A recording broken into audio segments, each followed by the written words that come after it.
ઉદ્ધવજી કહે છે, મને પ્રભાસમાં ભાગવત ધર્મનો ઉપદેશ કર્યો અને મારા પ્રભુએ મને બદ્રિકાશ્રમ જવાની આજ્ઞા આપી છે. તમારા દર્શનથી મને ઘણો બધો આનંદ થયો છે.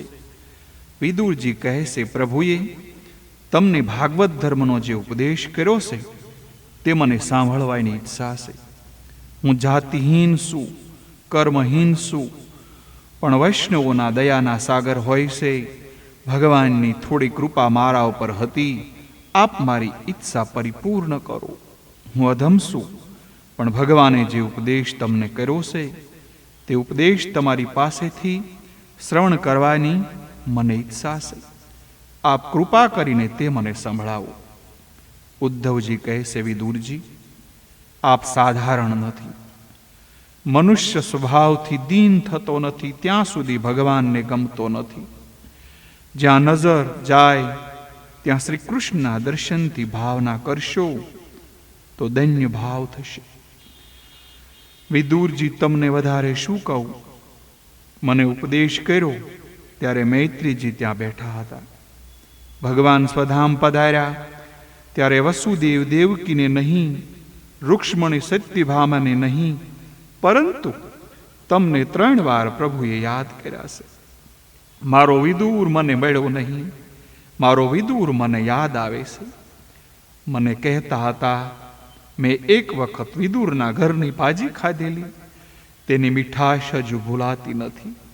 મને તે ભાજી યાદ આવે છે. ભગવાન જેને મારો કહે તેનો બેડો પાર છે.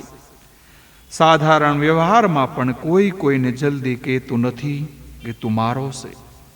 જીવ મંદિરમાં જઈને ભગવાનને કહેશે, હું તારો છું, અને ઘેર આવીને બબલીની માને કહેશે, હું તારો છું. મંદિરમાં જે ભગવાનનો હતો તે ઘરે આવ્યા પછી બીજાનો થઈ ગયો. એટલે ભગવાન પ્રસન્ન થતા નથી અને કહેતા નથી કે તું મારો છે. મંદિરમાં જે ભગવાનના હતા તે ઘરે આવ્યા પછી ભૂલી ગયો કે હું કોનો છું.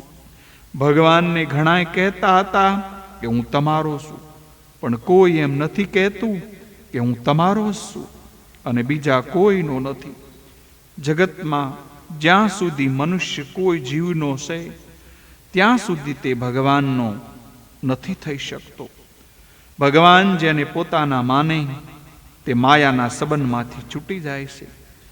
ભગવાનને રોજ મનાવો કે એકવાર કહી દો કે તું મારો છે. ભગવાન જ્યારે કહે કે તું મારો છે ત્યારે બ્રહ્મ સંબંધ સાચો. તુલસીદાસજીએ કહ્યું છે કે મારા જેવા કામીને મારો કહેતા રામજીને શરમ આવે છે, તો આપ રાજાધિરાજના આંગણામાં બેઠેલા હું કૂતરો છું, મને તમારા આંગણામાં બેસવા દેજો, મને અપનાવજો. તુલસી કુત્તા રામ કા, મોતિયા મેરા નામ, કંઠે દોરી પ્રેમ કી, જીત ખેંસો ઉત જાય.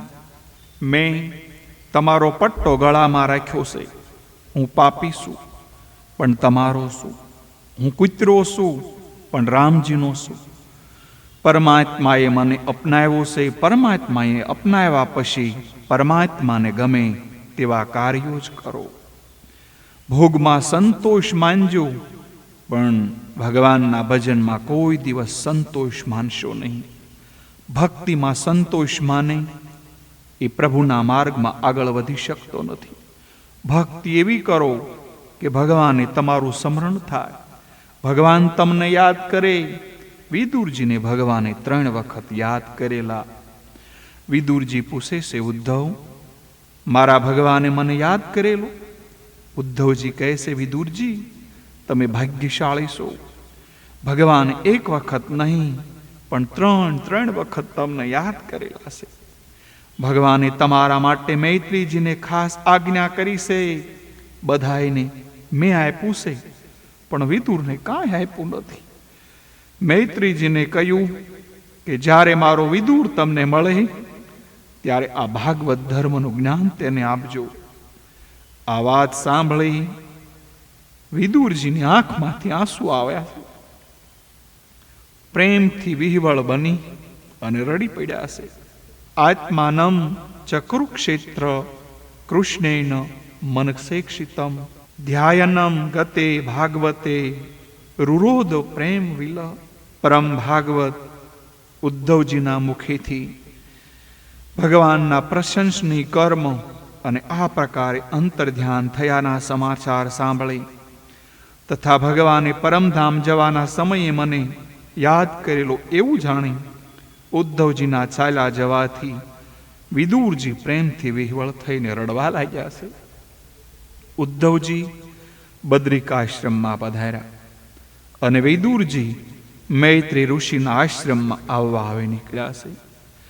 યમુનાજીએ કૃપા કરી વિદુરજીને ભક્તિનું જ્ઞાન કર્યું. યમુનાજીએ નવદા ભક્તિ આપી, પણ જ્ઞાન વૈરાગ્ય વગર ભક્તિ દ્રઢ થતી નથી. જ્ઞાન વૈરાગ્યનું દાન ગંગાજી કરે છે. જ્ઞાન અને વૈરાગ્ય વિના ભક્તિ પૂર્ણ થતી નથી. વિદુર ગંગાને કિનારે મૈત્રી ઋષિના આશ્રમમાં આવે છે. ગંગાજીનો બહુ મોટો મહિમા છે. વિદુરજીએ ગંગાજીમાં સ્નાન કર્યું. ગંગા કિનારાના આ પથ્થર ભાગ્યશાળી છે. મૈત્રી ઋષિ જેવાના શરણ આ પથ્થર ઉપર પડ્યા હશે. આ પથ્થરો ઉપર વૈષ્ણવોની શરણ રજ પડી છે. વિદુરજી વિચારે છે, હું જાતિહીન છું. મૈત્રી ઋષિ મને ઉપદેશ આપશે કે નહીં? ભલે હું જાતિહીન છું, પણ હું કર્મહીન નથી. હું પાપી છું, અધમ છું, પણ પરમાત્મા મને અપનાવ્યો છે, એટલે જરૂર મૈત્રી ઋષિ મને ઉપદેશ આપશે. ભક્તિ માર્ગ એક જ કારણથી શ્રેષ્ઠ છે કે જ્યાં સુધી પરમાત્માનું પ્રત્યક્ષ મિલન ન થાય ત્યાં સુધી ભક્તિ એમ જ માને છે કે પરમાત્માનું મિલન થતું નથી. તેમાં મારો જ દોષ છે. ભક્તિના દૈન્ય આવે છે. જ્ઞાન માર્ગમાં યોગી બ્રહ્મરૂપ થવા લાગે છે ત્યારે કેટલાક અભિમાન આવે છે, અને ત્યારે કેટલાકમાં અભિમાન આવે છે અને તે પડે છે. આશ્રમમાં આવી વિદુરજી મૈત્રીજીના સાષ્ટાંગ પ્રણામ કરે છે. વિદુરજીનો વિનય વિવેક જોતા સૌને આનંદ થાય છે. મૈત્રી ઋષિ કહે છે, વિદુરજી, હું તમને ઓળખું છું.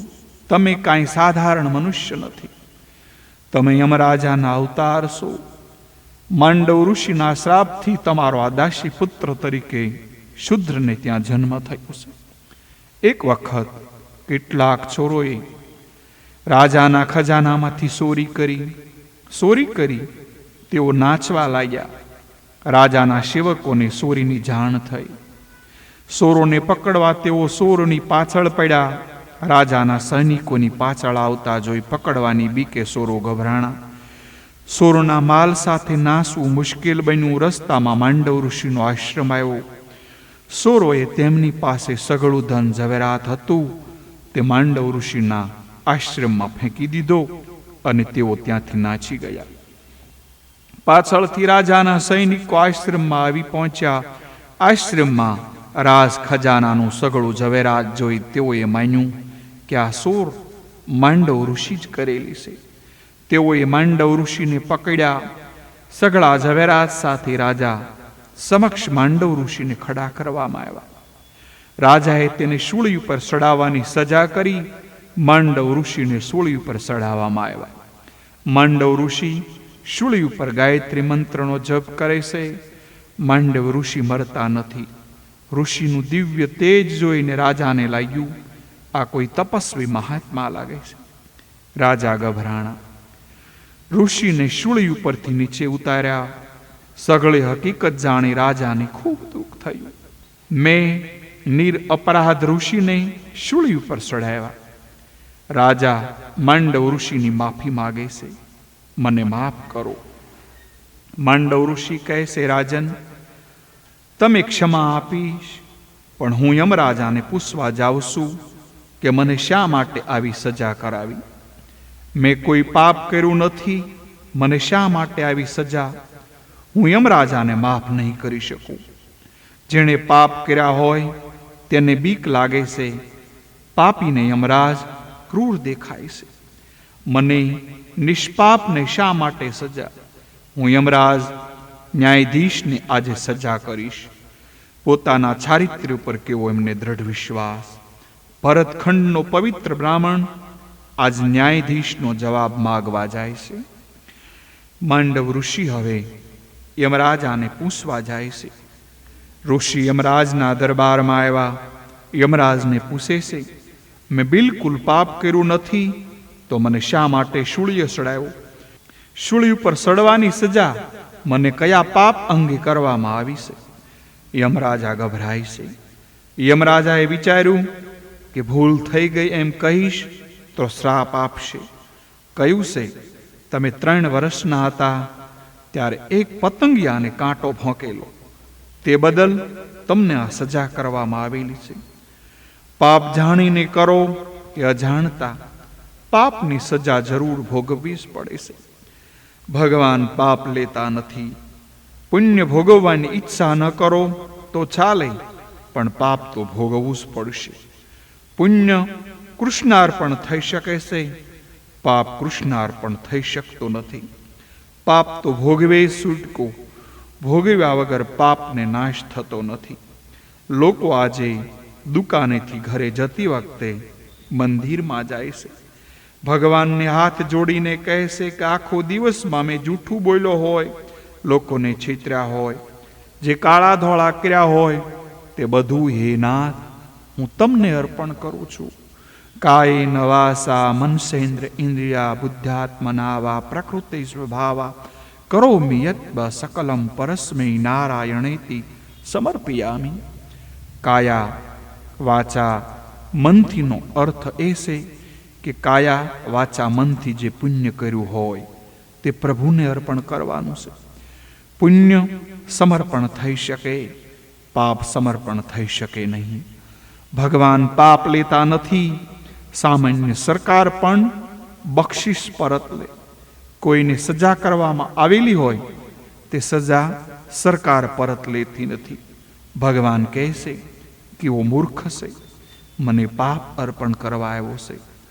પરમાત્માને હંમેશા પુણ્ય અર્પણ કરજો, પાપ હું ભોગવીશ, અને પુણ્ય ઠાકોરજીને અર્પણ કરીશ. ઠાકોરજીને ઉત્તમમાં ઉત્તમ વસ્તુ અર્પણ કરવી જોઈએ. એનું નામ ભક્તિ. ભગવાનને પુણ્ય અર્પણ કરવું જોઈએ. માંડવ ઋષિએ યમરાજાને કહ્યું, શાસ્ત્રમાં આજ્ઞા છે કે કોઈ મનુષ્ય અજ્ઞાન અવસ્થામાં કોઈ પાપ કરે તો તેની સજા તેને સ્વપ્નમાં કરવામાં આવે છે. હું બાળક હતો ત્યારે અજ્ઞાન હતો, આવા પાપ માટે મને સ્વપ્નમાં સજા કરવી જોઈતી હતી. તમે મને ગેરવ્યાજબી પણ સજા કરી છે, તેથી હું તમને શાપ આપું છું કે જા, શુદ્ર યોનિમાં તારો જન્મ થશે. આ પ્રમાણેના માંડવ ઋષિના શાપથી યમરાજા વિદુર તરીકે દાસીને ઘેરે જન્મા. દેવની ભૂલ થાય તો તે મનુષ્ય બને, અને મનુષ્યની ભૂલ થાય તો મનુષ્ય પાપ કરે તો તે 4 પગવાળો બને છે, પશુ બને છે. વિદુર કહે છે, એકવાર મારી ભૂલ થઈ અને દેવનો મનુષ્ય બન્યો. હવે હું અસાવધ રહીશ તો પશુ બનીશ. તે પછી વિદુરજી મૈત્રીજીને અનેક પ્રશ્ન પૂછે છે. ભગવાન અકર્તા હોવા છતાં કલ્પના આરંભમાં આ સૃષ્ટિની રચના તેમણે કેવી રીતે કરી? સંસારમાં સર્વ લોકો સુખ માટે પ્રયત્ન કરે, પણ ન તો તેઓ સુખ મળે કે ન તો એનું દુઃખ દૂર થાય. આનો જવાબ મળે એવી કથા કહો, તેમજ ભગવાનની લીલાઓનું વર્ણન કરો. મૈત્રીજીએ કહ્યું, સૃષ્ટિની ઉત્પત્તિની કથા ભાગવતમાં વારંવાર આવે છે. તત્વદ્રષ્ટિથી જગત ખોટું છે, તેથી તેનો વિચાર સાધુએ બહુ કર્યો નથી, પણ આ સૃષ્ટિના બનાવનારનો વારંવાર વિચાર કર્યો છે. પરમાત્માને માયાનો સ્પર્શ થયો એટલે સંકલ્પ થયો, હું એકનો અનેક થાવ. પુરુષમાંથી પ્રકૃતિ, પ્રકૃતિમાંથી મહતત્વ, મહતત્વમાંથી અહંકાર, અહંકારના 4 પ્રકાર છે. પંચતન માત્રથી પંચ મહાભૂતોની ઉત્પત્તિ થઈ, પણ એ તત્વો ક્રિયા કરી શકતા નથી, એટલે ઈશ્વર એક એક વસ્તુમાં પ્રવેશ કર્યો. અને ઉપનિષદમાં કહ્યું છે કે એક એક વસ્તુમાં પ્રભુએ પ્રવેશ કર્યો એટલે જગત પરમાત્માનું મંગલમય સ્વરૂપ છે. ભગવાનની નાભીમાંથી કમળ ઉત્પન્ન થયું, તેમાંથી બ્રહ્મા પ્રગટ્યા.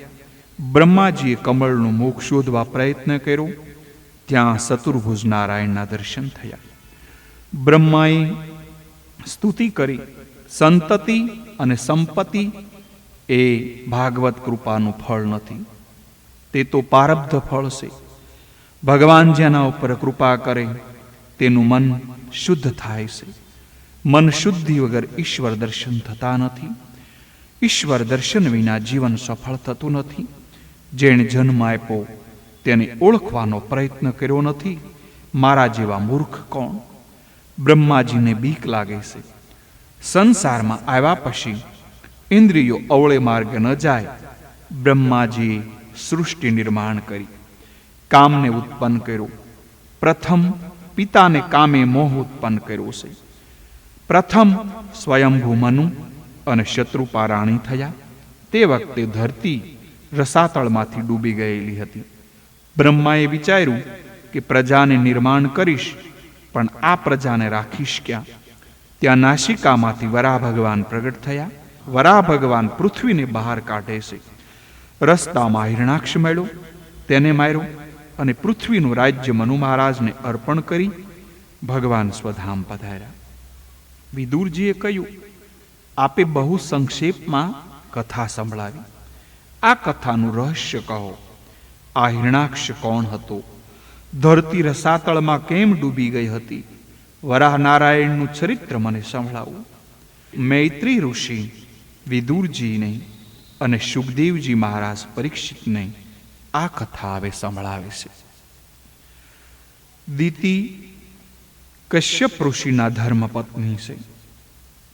એક દિવસ સાયંકાળે શણગાર સજી દિતિ કશ્યપ ઋષિ પાસે આવ્યા અને કામ સુખની માગણી કરી.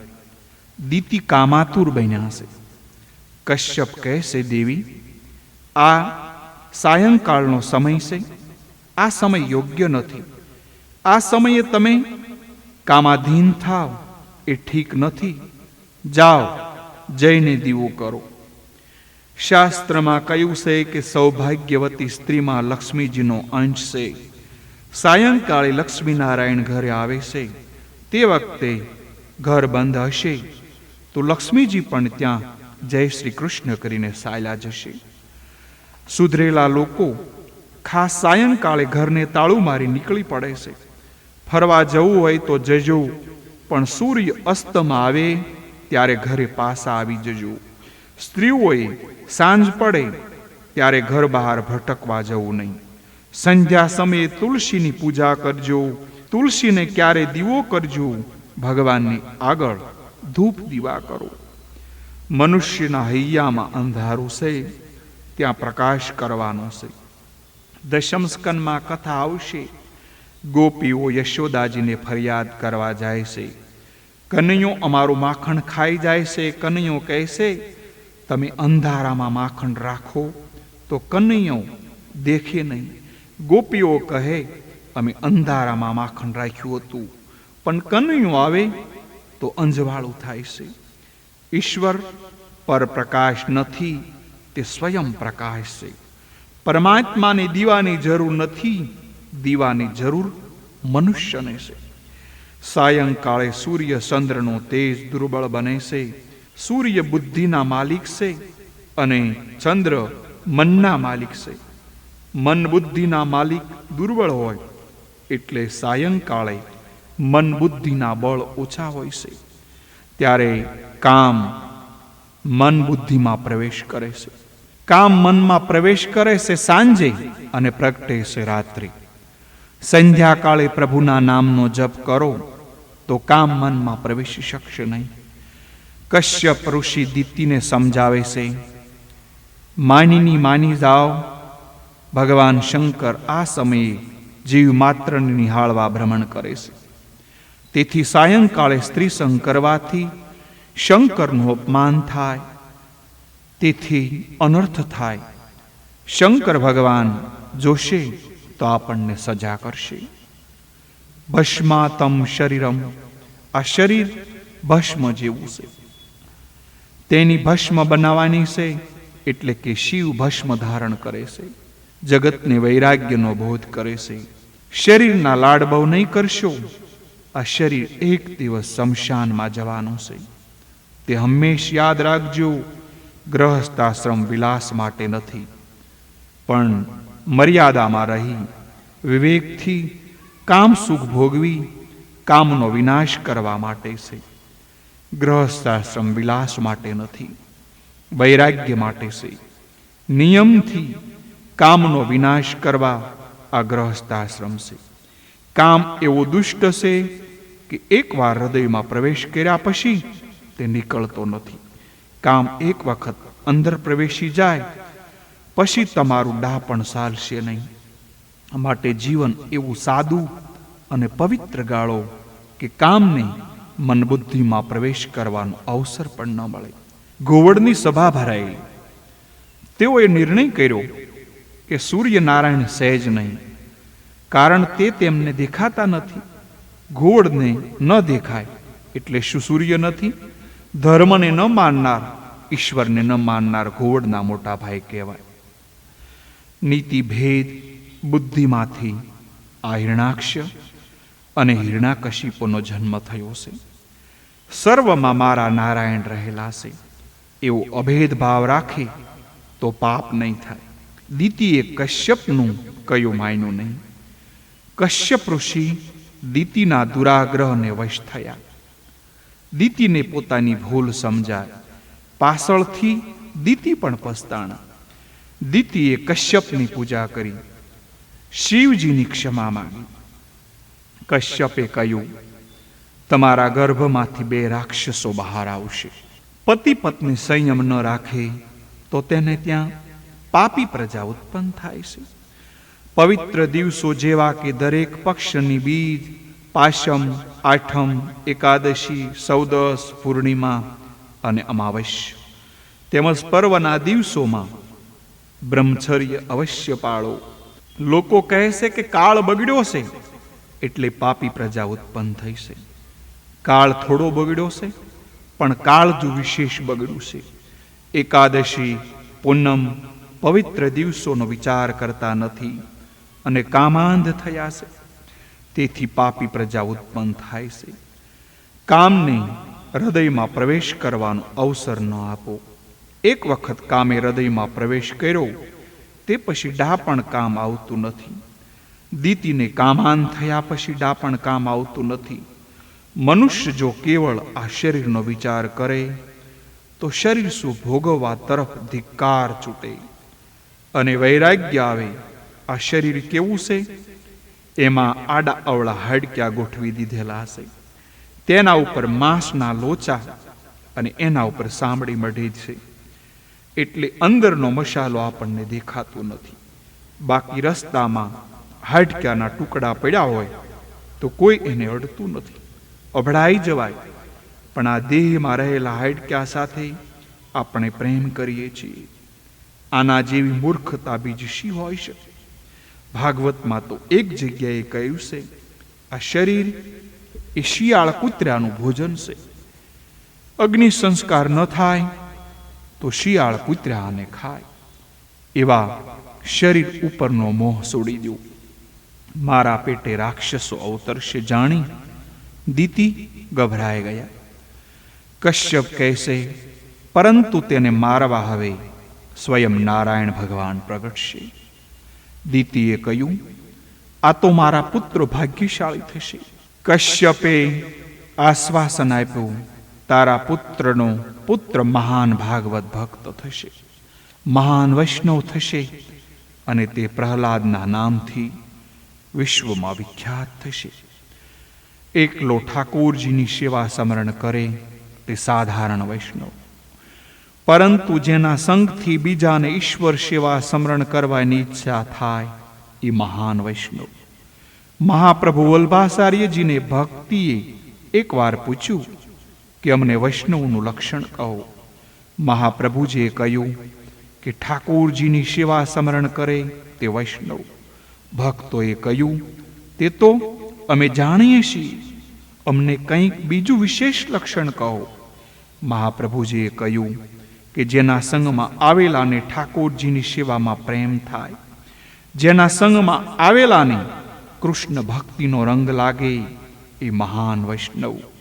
પ્રહલાદ મહાન વૈષ્ણવ છે.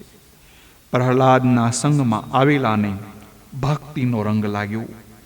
તમારા સંગમાં આવેલાને ભક્તિનો રંગ ન લાગે તો માનજો કે મારી ભક્તિ કાશી.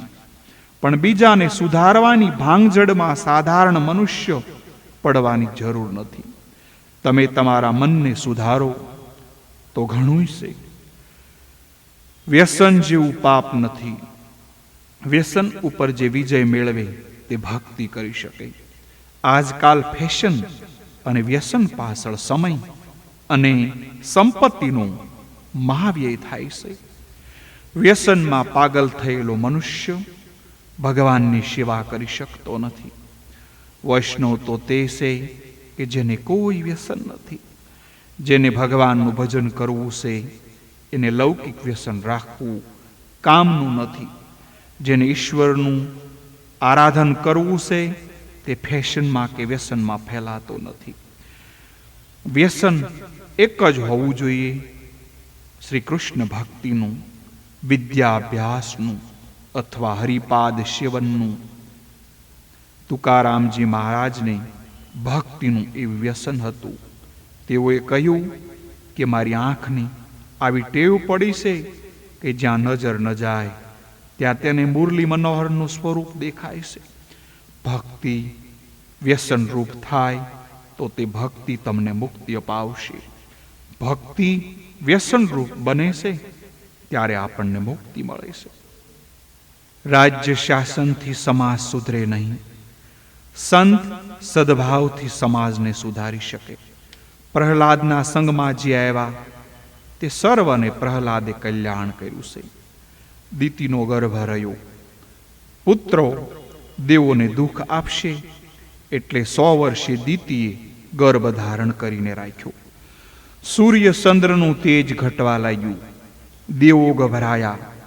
દેવો બ્રહ્માજી પાસે આવ્યા અને પૂછ્યું, દીતીના ગર્ભમાં બિરાજેલા આ કોણ છે? બ્રહ્માજી તેઓને દીતીના પેટમાં કોણ છે તેની કથા સંભળાવે છે.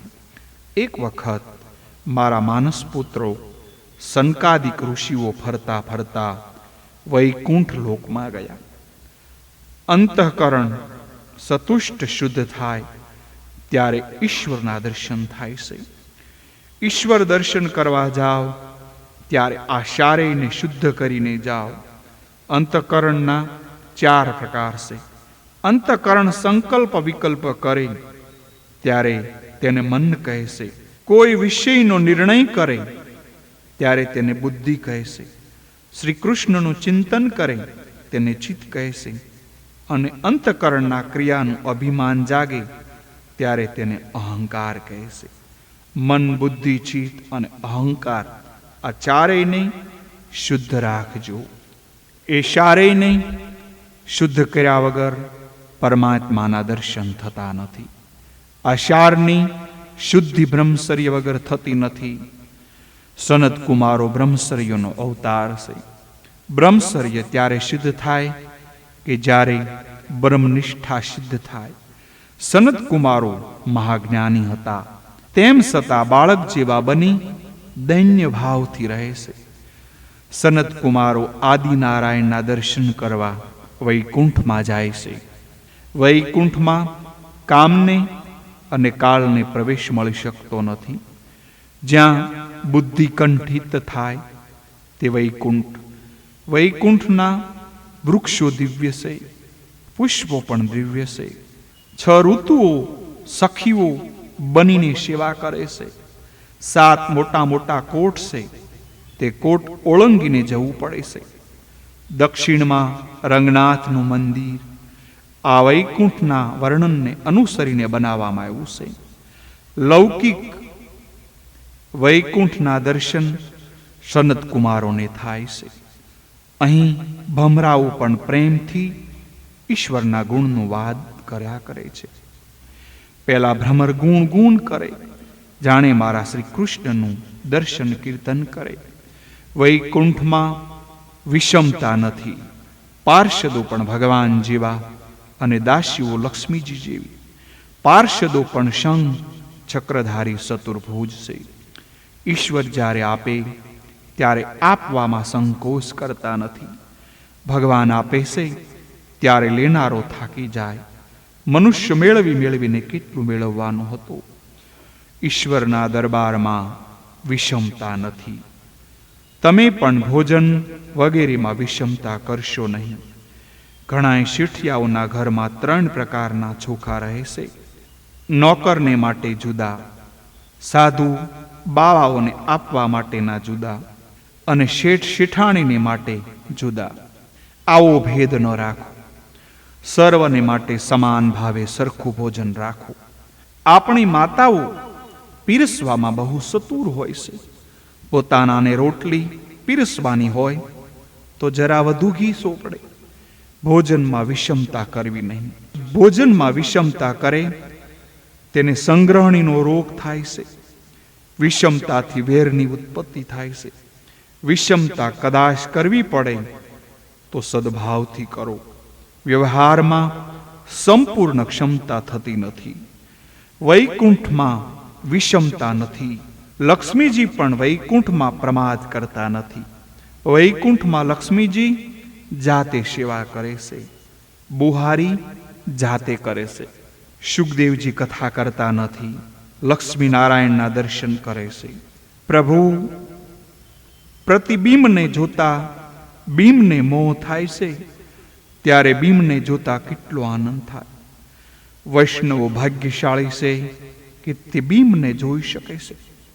ભગવાન પોતાનું બિંબ જોઈ શકતા નથી. કનૈયો દર્પણમાં પોતાનું પ્રતિબિંબ જુએ છે. યશોદાજીને કહે છે કે આ બાળક બહુ સુંદર છે, મારે આ બાળક સાથે રમવું છે. યશોદાજી સમજાવે છે કે આ બાળક જુદો નથી, એ તારું જ પ્રતિબિંબ છે. પોતાના પ્રતિબિંબમાં દર્શન કરતા ભગવાન પણ ભૂલે તો ગોપીઓ બિંબના દર્શન કરતા ભાન ભૂલે એમાં શું આશ્ચર્ય હોય. સનત કુમારો વૈકુંઠ લોકના 6 દરવાજા ઓળંગી 7મા દરવાજે આવ્યા. 7મા દરવાજે જય વિજય ઊભા હતા. તેઓ ત્યાં ભગવાનના મહેલમાં પ્રવેશ કરવા જાય ત્યાં ભગવાનના દ્વારપાળો જય અને વિજયે તેઓ અટકાવ્યા.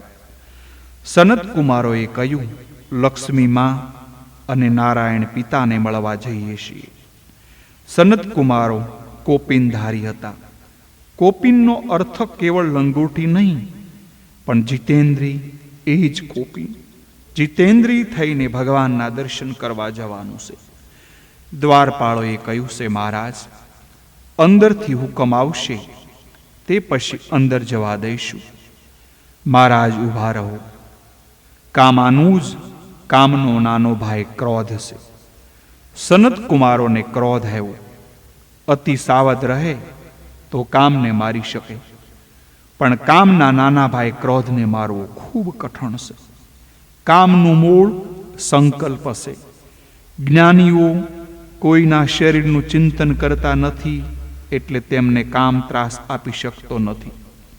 જ્ઞાની પુરુષનું પતન કામથી નહીં પણ ક્રોધથી જરૂર થાય છે. 6 દરવાજા ઓળંગીને જ્ઞાની પુરુષો જઈ શકે, પણ 7મે દરવાજે જય વિજય તેઓને અટકાવે છે. 7 પ્રકારના યોગના અંગો એ વૈકુંઠના 7 દરવાજા છે. યોગના 7 અંગો યમ, નિયમ, આસન, પ્રાણાયામ, નિત્યાહાર, ધ્યાન અને ધારણા. 7 દરવાજા વટાવ્યા પછી બ્રહ્મનો સાક્ષાત્કાર થાય છે. યોગના 7 અંગો સિદ્ધ કરો તો વૈકુંઠમાં પ્રવેશ મળશે. ધ્યાન એટલે એક અંગનું ચિંતન. શરીર અને આંખને સ્થિર રાખવા એ આસન. ધારણા એટલે સર્વાંગનું ચિંતન. ધારણમાં અનેક સિદ્ધિઓ વિઘ્ન કરે છે. સર્વાંગનું દર્શન એ ધારણા છે. સાધકને જીવનનો છેલ્લો શ્વાસ સુધી સાવધાન રહેવાની જરૂર છે. જય વિજય પ્રતિષ્ઠાનું સ્વરૂપ છે. સર્વાંગનું ચિંતન કરવા જતા સિદ્ધિ પ્રસિદ્ધિ અટકાવે છે. સિદ્ધિ મળે એટલે પ્રસિદ્ધિ થાય, અને સેવામાં પ્રમાદ કરે તેનું જરૂર પતન થાય છે. જય એટલે કે સ્વદેશમાં પ્રતિષ્ઠા, તે જય. અને વિજય, વિજય એટલે પરદેશમાં પ્રતિષ્ઠા, તે વિજય. જગત મારા માટે શું બોલે તે જાણવાની ઈચ્છા રાખશો નહીં, પણ જગદીશ્વર માટે શું કહેશે તેનો ખ્યાલ રાખજો. લૌકિક પ્રતિષ્ઠામાં ફસાય છે તે પરમાત્માથી જરૂર દૂર થાય છે. ભગવાનના મહેલમાં 7મા દરવાજે જય વિજય અટકાવે છે.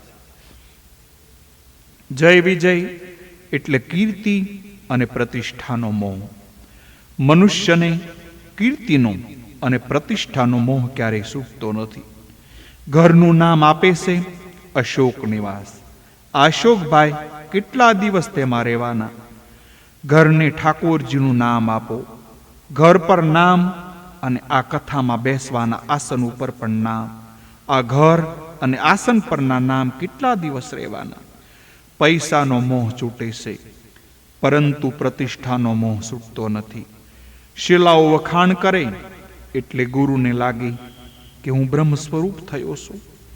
એટલે પછી સેવા સમરણમાં ઉપેક્ષા જાગે છે અને પતન થાય છે. મનુષ્યનું મન નામ રૂપમાં ફસાયેલું છે. નામ અને રૂપનો મોહ ન છૂટે ત્યાં સુધી ભક્તિ થતી નથી. મન શ્રી કૃષ્ણના રૂપમાં ફસાય તો જ મુક્તિ મળે. પ્રતિષ્ઠાનો મોહ આવ્યો કે ભગવાનને દરવાજેથી પાછા ફરવું પડે છે. ક્રોધ કરવાથી સનત કુમારોને ભગવાનના 7મા દરવાજેથી પાછા ફરવું પડ્યું. પરંતુ સનત કુમારોને ક્રોધ સાત્વિક છે. આ દ્વારપાળો ભગવત દર્શનમાં વિઘ્ન કરે છે, તેથી ક્રોધ આવ્યો છે. એટલે ભગવાને અનુગ્રહ કરી બહાર આવીને દર્શન દીધા. પરંતુ ભગવાનના મહેલમાં તો તેઓ દાખલ થઈ શક્યા નહીં. મહાપ્રભુએ આ ચરિત્રની સમાપ્તિ કરતા કહ્યું છે, જ્ઞાન માર્ગમાં જ્ઞાનીઓને વિઘ્ન કરનાર અભિમાન છે. અભિમાનના મૂળમાં આ ક્રોધ છે. કેટલાક અજ્ઞાનમાં મરે, કેટલાક જ્ઞાની થઈ અભિમાનમાં મરે. બ્રાહ્મણ ન ભણે તો અજ્ઞાન રહે, અને બહુ ભણે તો કેટલીક વાર અભિમાનમાં મરે છે. કર્મ માર્ગમાં વિઘ્ન કરનાર કામ છે. કર્મ માર્ગમાં કશ્યપ દીતીને કામે વિઘ્ન કર્યા. કામથી કર્મનો નાશ થાય છે. ભક્તિ માર્ગમાં વિઘ્ન કરનાર લોભ છે. લોભથી ભક્તિનો નાશ થાય છે. જ્ઞાન માર્ગમાં વિઘ્ન કરનાર ક્રોધ છે. સનત કુમારોને ક્રોધે વિઘ્ન કર્યા. જ્ઞાન માર્ગમાં ક્રોધ વિઘ્ન કરે, અને ક્રોધથી જ્ઞાનનો નાશ થાય છે. દેહ દ્રષ્ટિમાંથી કામ ઉત્પન્ન થાય છે. જ્ઞાનીઓના કાર્યમાં કામ વિઘ્ન કરતો નથી, પણ ક્રોધ વિઘ્ન કરે છે.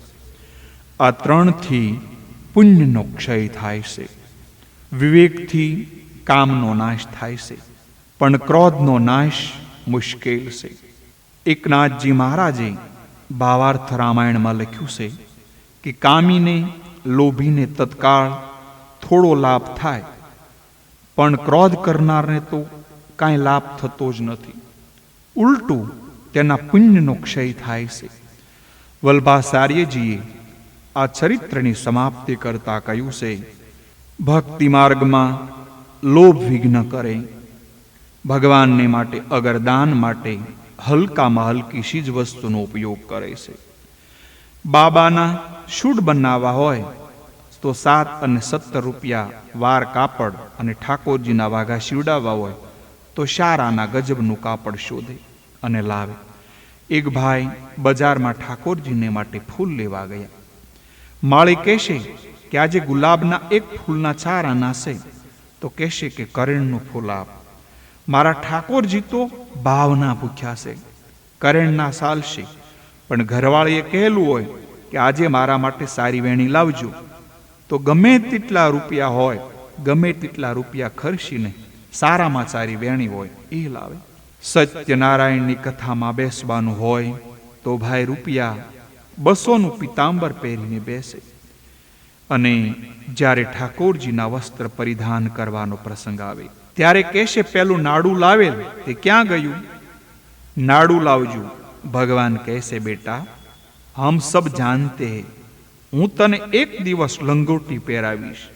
મેં પણ તારા માટે લંગોટી પહેરવાની કંદોરાનું નાનું નાડું તૈયાર રાખ્યું છે. આવું ન કરો. ભગવાનને સારામાં સારી વસ્તુ અર્પણ કરો. 252 વૈષ્ણવોની વાર્તાઓમાં જમનાદાસ ભક્તનું એક દ્રષ્ટાંત આવે છે. જમનાદાસ ભક્ત એક વખત ઠાકોરજીને માટે બજારમાં ફૂલ લેવા નીકળ્યા. ફૂલવાળાની દુકાને એક સારું કમળ જોયું. જમનાદાસજીએ વિચાર્યું, આજ તો મારા ઠાકોરજીને માટે હું આ સુંદર કમળ લઈ જઈશ. તે જ વખતે તે દુકાને એક યવન રાજા આવી પહોંચ્યો. યવન રાજાએ પોતાની રખાત વેશ્યા માટે ફૂલ જોઈતું હતું. જમનાદાસ ભક્ત માળીને કમલના ફૂલની કિંમત પૂછે છે. માળી 5 રૂપિયા કિંમત જણાવે છે. એ જ વખતે યવન રાજા વશમાં કૂદી પડે છે અને ફૂલના હું 10 રૂપિયા આપવા તૈયાર છું. એ ફૂલ તું મને જ વેચાતો આપજે. જમનાદાસ ભક્ત માળીને જણાવે છે, હું તે કમળના ફૂલના રૂપિયા 25 આપવા તૈયાર છું.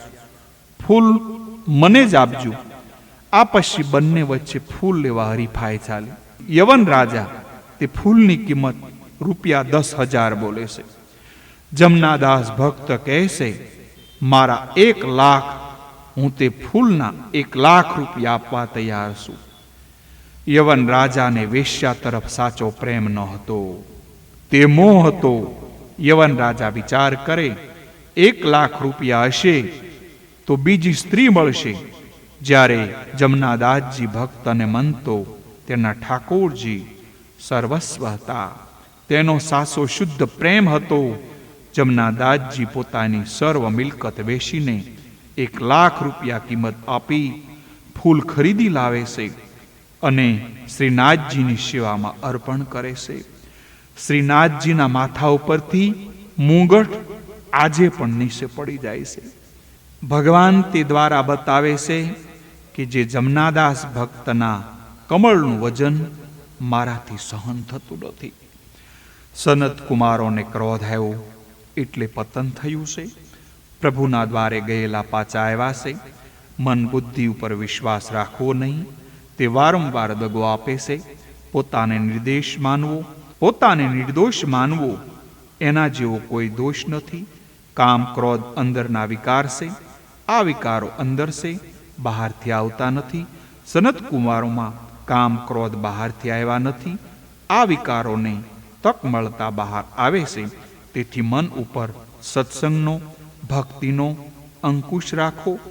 સતત ઈશ્વર ચિંતન કરી તો તે અંદરના વિકારો શાંત થાય છે. સનત કુમારોએ ક્રોધમાં જય વિજયને શ્રાપ આપ્યો. રાક્ષસોમાં વિષમતા હોય છે, તમારામાં વિષમતા છે, માટે જાઓ તમે રાક્ષસ થજો. મંદિરમાં થોડું પાપ કરે એ મહાપાપ છે. સનત કુમારોએ વૈકુંઠમાં ક્રોધ કર્યો. સુખદેવજી સાવધાન કરે છે, રાજન એવું પાપ ન થાય. સનકાદિક ઋષિઓએ શ્રાપ આપ્યો, દૈત કુળમાં તમારે 3 વખત જન્મ લેવો પડશે. ભગવાને વિચાર્યું, મારા દ્વારે પાપ કર્યું એટલે ઘરમાં આવવા હવે લાયક નથી. આ લોકોએ ક્રોધ ઉપર હજુ વિજય મેળવો નથી, તેથી મારા ધામમાં આવવાને માટે લાયક નથી. હું જ બહાર જઈને દર્શન આપું. સનકાદિકોને અંદર પ્રવેશ મળ્યો નથી. અંદર ગયા હોય તો પછી બહાર આવવા પણ જ ન હતું. કારણ ભગવાનનું પરમધામ તો યદગત્વા ન નિર્વિંતે. ભગવાને લક્ષ્મીજીને કહ્યું કે બહાર ઝઘડો થતો હોય એવું લાગે છે. નારાયણ લક્ષ્મીજી બહાર આવે છે. ઠાકોરજી સનત કુમારોની સામે જોતા નથી. આજે નજર ધરતી ઉપર રાખે છે. જીવને કરેલા પાપ માટે હૃદયમાં પસ્તાવો ન થાય ત્યાં સુધી ઠાકોરજી દર્શન આપતા નથી.